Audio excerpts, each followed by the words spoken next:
Hi students, Yadav chemistry classes में आपका welcome है।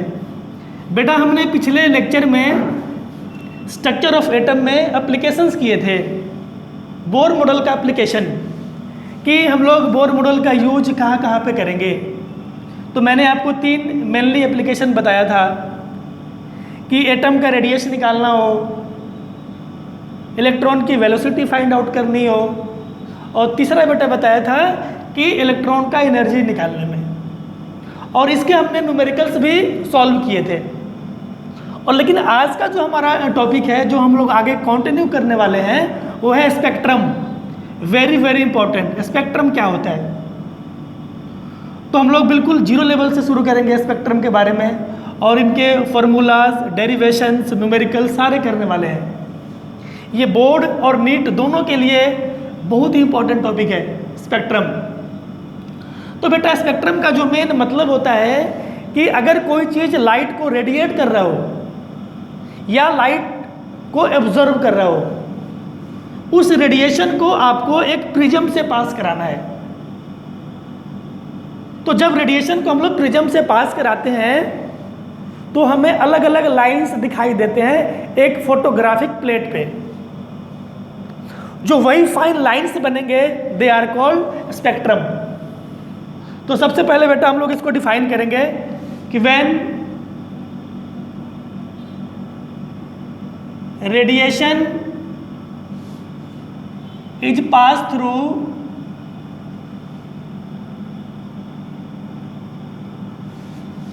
Prism for dispersion of radiation,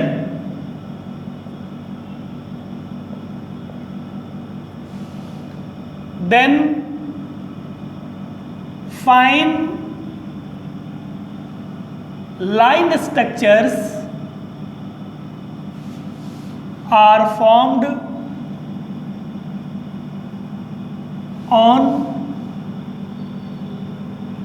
photographic plate. Screen के ऊपर ये ऐसे पतले पतले से लाइंस बनते हैं, फाइन लाइंस, जो मैंने यहां आपको लिखा हुआ है, फाइन लाइंस कॉल्ड स्पेक्ट्रम। उसी को हम लोग स्पेक्ट्रम नाम देते हैं कि जब भी आप रेडिएशन को प्रिज्म से पास कराते हैं तो वहाँ पे डिस्पर्स कर जाएगा आपका रेडिएशन, और वो लाइंस के रूप में मिलेगा एक फोटोग्राफिक प्लेट पे, जैसे रेनबो की तरह होता है। तो उसी को हम लोग नाम देते हैं स्पेक्ट्रम नाम देंगे। और ये हमारे पास 2 टाइप का होता है। अगर बेटा बात करें हम लोग कि टाइप्स ऑफ स्पेक्ट्रम, तो हमें पढ़ना है पहला एब्जॉर्शन, एंड सेकेंड हमारे पास है इमिशन। इमिशन स्पेक्ट्रम, और इसको नाम देंगे एब्जॉर्शन स्पेक्ट्रम। और हमें जो मेनली डिस्कस जो करना है वो हाइड्रोजन स्पेक्ट्रम के बारे में, हाइड्रोजन स्पेक्ट्रम के बारे में। तो यहां से हम लोग अब हाइड्रोजन स्पेक्ट्रम को कंटिन्यू करेंगे। तो अब बेटा यहां से जो हम लोग पढ़ने वाले हैं कि hydrogen spectrum, hydrogen spectrum. Spectrum मैंने आपको बता दिया, लेकिन अगर यही चीज हाइड्रोजन एटम से जुड़ा हुआ हो, हाइड्रोजन एटॉमिक गैस से जुड़ा हुआ चीज हो, तो वहां जो हमारे पास बनेगा spectrum, rainbow like structure, then that is term as hydrogen spectrum बोलते हैं। तो डिफाइन करेंगे और सारी चीजों को एक करके यहां पे देखेंगे हम लोग। When electronic excitation of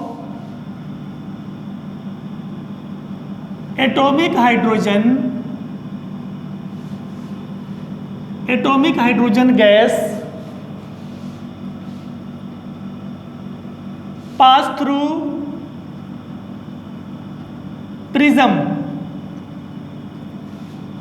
then fine line structures, जिसको हमने स्पेक्ट्रम बोला था अभी पीछे। Fine line structures are formed on photographic plate called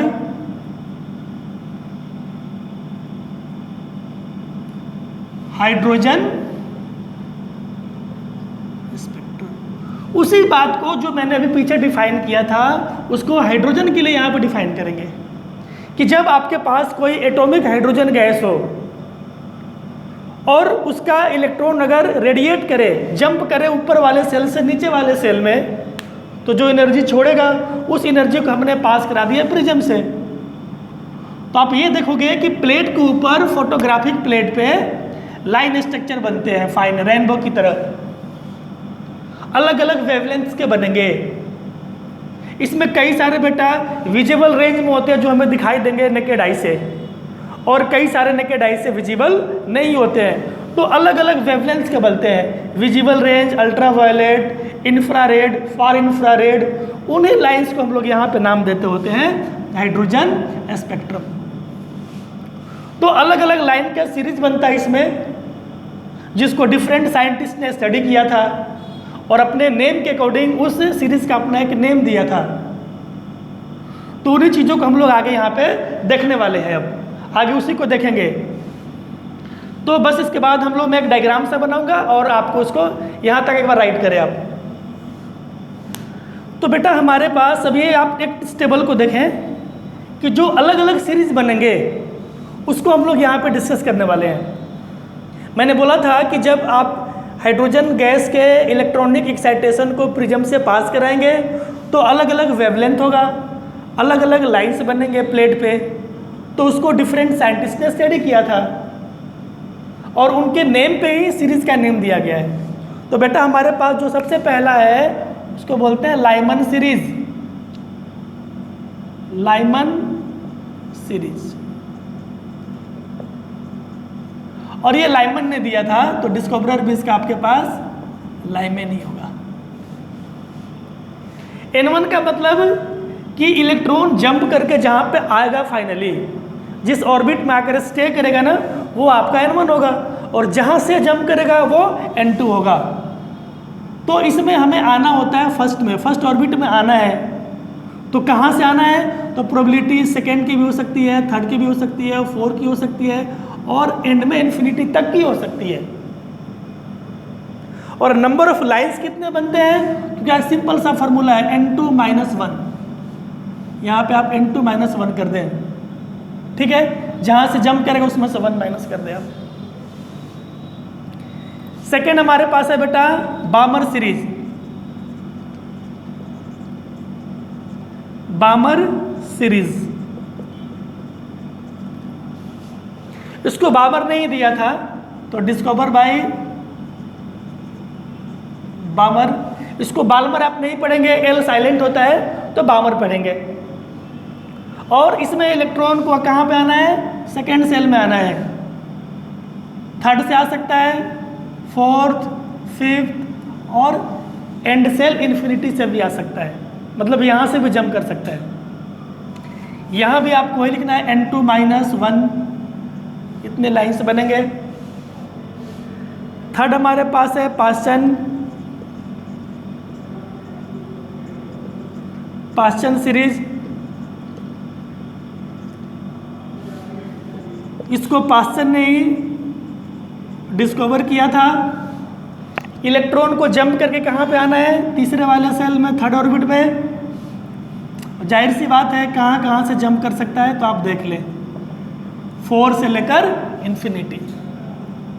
ये तो एज इट बेटा रहेगा, लाइंस इतने बनते होते हैं। फोर्थ हमारे पास है ब्रैकेट, ब्रैकेट सीरीज,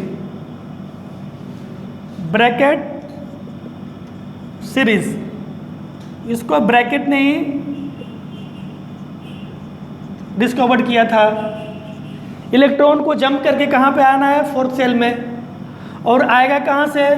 तो जाहिर सी बात है fifth, sixth, seventh, infinity.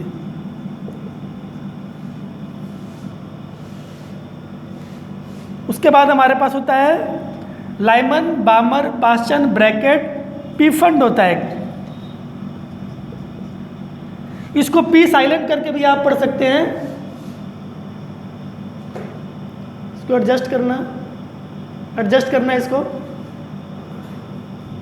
Pause कर दे, ठीक है ना? सही है।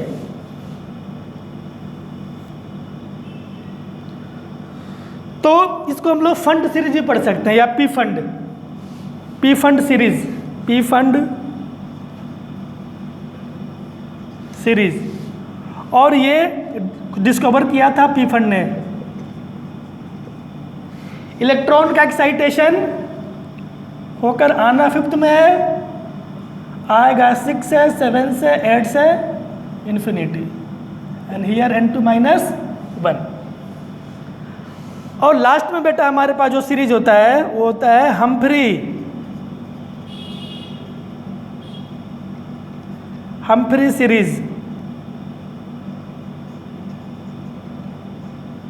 हम्फ्री सीरीज क्लियर है यहां से कि हम्फ्री ने खोजा था इसको।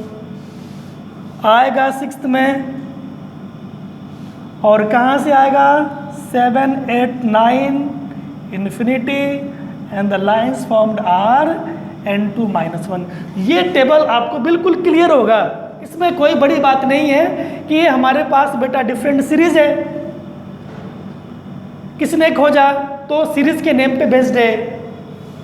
और इलेक्ट्रॉन को जंप करके जहाँ पे आना है फाइनली, वो आपका n1 ये लोअर ऑर्बिट हो गया, और जहाँ से जंप करेगा that is n2।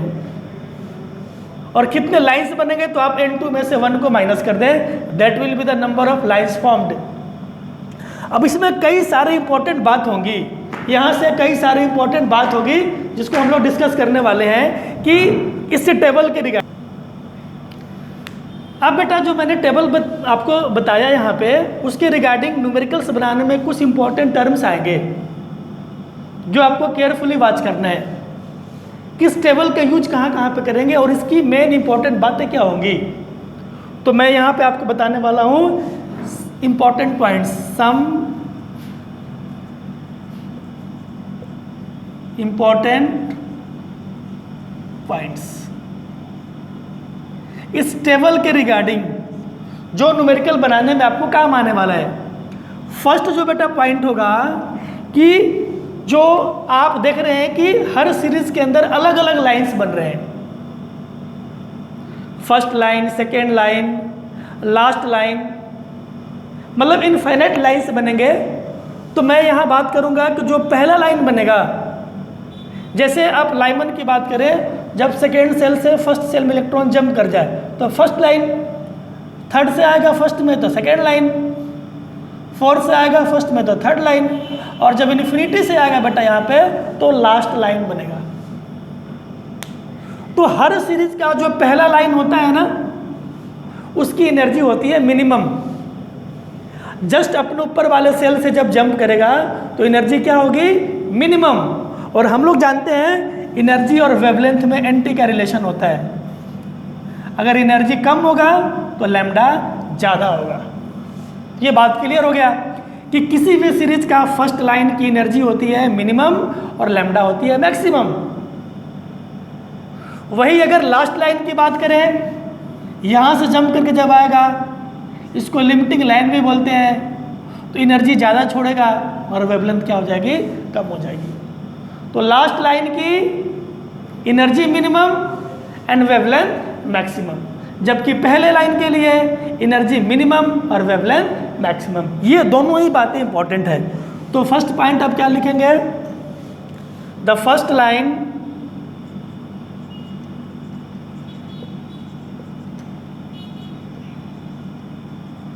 Of any series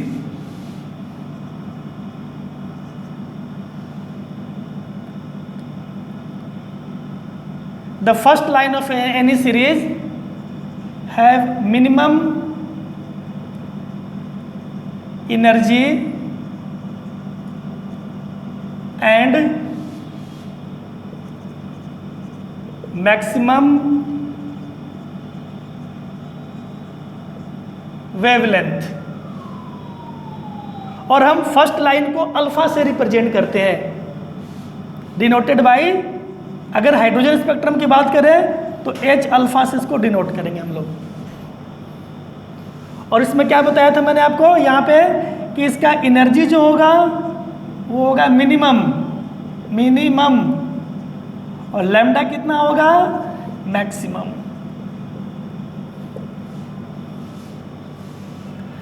second जो बात होती है कि बीटा से रिप्रेजेंट करते हैं सेकेंड लाइन को। सेकेंड लाइन को रिप्रेजेंट करेंगे H बीटा, और लास्ट लाइन को, जिसको सीरीज लिमिट भी बोलते हैं, लास्ट लाइन या सीरीज लिमिट, नहीं तो बोल सकते हैं आप लिमिटिंग लाइन, कई सारे नेम्स हैं, इसको डिनोट करते हैं H इन्फिनिटी से। और बेटा जब लास्ट लाइन होगा तो एनर्जी ज़्यादा छोड़ेगा और उसकी वेवलेंथ क्या होगी, कम होगी। तो यहाँ बोलेंगे हम लोग कि एनर्जी इसका कितना होगा, मैक्सिमम होगा, और वेवलेंथ कितना होगा, मिनिमम। ये सारी बातें अपने आप में इंपॉर्टेंट है जो न्यूमेरिकल बनाने में काम आएगा। ठीक है, अब यहाँ से हम लोग बात करेंगे कि लैम्डा निकालते कैसे हैं। तो डिफरेंट सीरीज में लैम्डा का एग्जैक्ट वैल्यू बताने के लिए रेडबर्ग ने इक्वेशन दिया था, जिसको रेडबर्ग इक्वेशन के नाम से जानते हैं। तो पहले मैं इक्वेशन आपको राइट कर दे रहा हूँ और बाद में इसका मैं आपको डेरिवेशन भी बताऊंगा। रेडबर्ग इक्वेशन, रेडबर्ग इक्वेशन, और बेटा इस इक्वेशन का यूज मेनली हम लोग लैम्डा निकालने में ही करेंगे। 1 by lambda equal to R Z square 1 by n1 square minus 1 by n2 square, ये आपके पास फॉर्मूला है। डेरिवेशन में बता दूंगा, जो बोर्ड के लिए इंपॉर्टेंट नहीं है पर आप जानेंगे, कंसेप्ट क्लियर होगा। Lambda is the wavelength, R को बोलेंगे Rydberg constant, Z atomic number, ये लोअर ऑर्बिट, ये हायर ऑर्बिट, जहां से जंप करेगा वो n2, जहां पे आएगा वो n1, lower shell higher shell. Z, अगर हम लोग यहाँ न्यूमेरिकल बनाएंगे अगर हाइड्रोजन स्पेक्ट्रम के रिगार्डिंग, तो हाइड्रोजन का एटॉमिक नंबर 1 होता है, इसको थोड़ा सा आप चेंज कर देंगे। For hydrogen atom Z equal to 1, तो बनेगा आपके पास 1 by lambda R 1 by n1 square minus 1 by n2 square. ये फॉर्मूला हाइड्रोजन स्पेक्ट्रम के लिए स्पेशली बन गया है। और बेटा हमें जनरली जो लैम्डा होता है ना, वो एंगस्ट्रॉम में निकालना होता है। वेवलेंथ काफ़ी छोटा आएगा तो आपको कभी भी इसको मीटर में या किलोमीटर में नहीं निकालने हैं, या तो आपको नैनोमीटर में निकाल देना है, नहीं तो एंगस्ट्रम में। तो आप 1 बाई आर का वैल्यू यहाँ लिख ही ले, 1 बाई आर बराबर 912 एंगस्ट्रम, ये काम आएगा, वेरी वेरी इंपॉर्टेंट है। 1 बाई आर का वैल्यू होता है 912 एंगस्ट्रम, क्योंकि हमें मोस्ट ऑफ द केसेस में लैम्डा एंगस्ट्रम में निकालना होता है। तो ये आपको काम आने वाला है। ठीक है, और मैंने क्या बोला था आपको, n1 आपके पास क्या है, तो लोअर ऑर्बिट मीन्स जहां इलेक्ट्रॉन आएगा। n2 को बोल लेंगे हायर ऑर्बिट, मतलब यहाँ पे n2 ग्रेटर देन n1 की बात कर रहे हैं, हायर सेल से लोअर सेल में आएगा। अब देखो, मैं एक न्यूमेरिकल आपको बताने वाला हूँ। एक ही न्यूमेरिकल में कई सारे बनेंगे कि अगर आपसे ये पूछ ले कि जो हमारे पास अलग अलग सीरीज हैं उनका मिनिमम और मैक्सिमम लैम्डा निकालें। अब बेटा आप यहाँ से एक न्यूमेरिकल देखें, कि हमें बताना है calculate maximum and minimum wavelengths, angstrom में बताना है। और हाइड्रोजन एटम के लिए सारे सीरीज में जो मैंने आपको 6 सीरीज बताए, तो एक का मैं कैलकुलेट करके बता दे रहा हूँ लाइमन में कैसे निकालेंगे। And the similar manner you can calculate the wavelength of all the series. तो मैं सबसे पहले यहाँ बात करने वाला हूँ क्या कि लाइमन सीरीज के लिए, फॉर लाइमन सीरीज।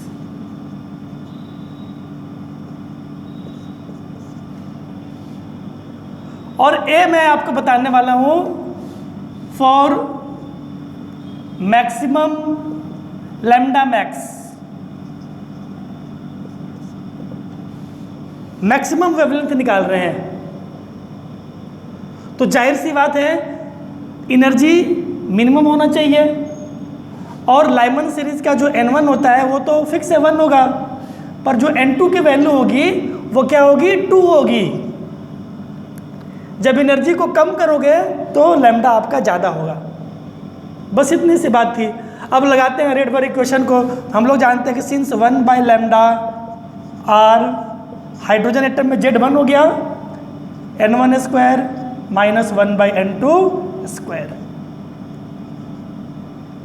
तो 1 बाई लैम्डा कितना बनेगा बेटा, एक बार आर को आप आर ही रखो, एंगस्ट्रम में निकालना है तो 1 बाई आर का वैल्यू पुट कर देंगे, ठीक है। तो 1 बाई N1 स्क्वायर, तो 1 का स्क्वायर 1 ही हो गया और 2 का स्क्वायर 4 हो गया। बस इतनी सी बात है। इसको सॉल्व करते हैं तो ये बनेगा 1 बाई लैम्डा बराबर आर, और एलसीएम आपका 4 हो गया, और 4 माइनस 1 3 हो गया। तो बेटा हमारे पास बन के आएगा कि 1 by lambda equal to 3 by 3 R by 4। और जब लैम्डा निकालेंगे तो इन्वर्स कर दें, 4 बाई 3 आर। तो कितना बनेगा ये, 4/3 इंटू 1 बाई आर का वैल्यू पुट कर दो यहाँ से आप। मैंने बताया था ये होता है 912 एंगस्ट्रम। इसको आप सॉल्व आउट कर ले बस, that will be the answer. और ये तो मेरे ख्याल से कट होने वाला है, देख लें आप कितना हो जाएगा ये आपके पास हो गया 4 इंटू इसको कट कर दो, 3 3 जा 9, और ये आपके पास 304 हो गया। अब मल्टीप्लाई करो, 4 4 जा 16, 1 4 3 जा 12। इतना एंगस्ट्रम बन के आएगा आपका लैम्डा, दैट्स ऑल। और मिनिमम जब आप निकालेंगे, मिनिमम निकालेंगे आप क्या करेंगे, N1 को 1 करेंगे, N2 को इन्फिनिटी करेंगे और सॉल्व कर लेंगे। और रेस्ट के लिए आप सिमिलर मैनर में आपको काम करना है। आप इतना करें, इसके बाद आगे कल कंटिन्यू करेंगे। Thank you.